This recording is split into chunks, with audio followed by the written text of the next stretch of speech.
If you look back at what 2008 was, it was a disaster. The subprime mortgage market had threatened to bring down certainly the United States financial system and impact even global economies.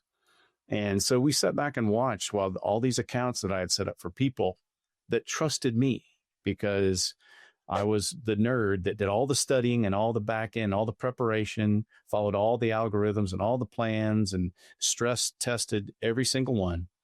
And yet, in spite of all those things and doing everything right, so to speak, the end result is we had to sit back and watch clients hemorrhaging money when the market crashed. And so we had I had 3 offices at the time, and we had tried to impose stop losses throughout 2 of our main broker-dealer support units.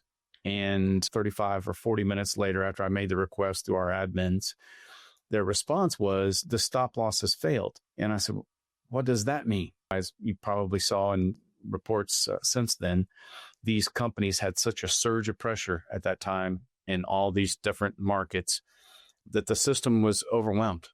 And so there was nothing we could do, y'all, but sit back and watch. And I had been a successful, so to speak, advisor, and we'd done everything right.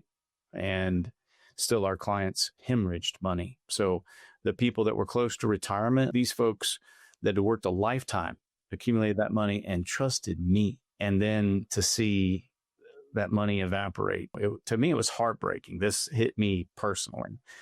And so I was very disenchanted with the entire industry. I thought it was dog eat dog and unethical.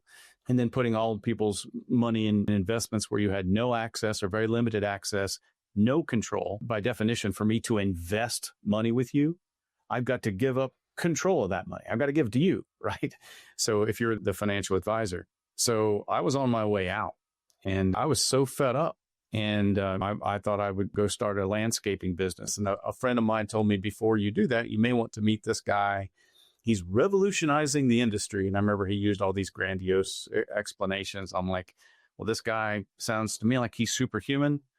And so I looked up his information, and he looked like a grandfatherly figure. And so I thought, well, it can't hurt for me to meet with him, and maybe I can even give him a few pointers. And so I met Nelson. And it didn't take long to figure out he was definitely the teacher and I was definitely the student.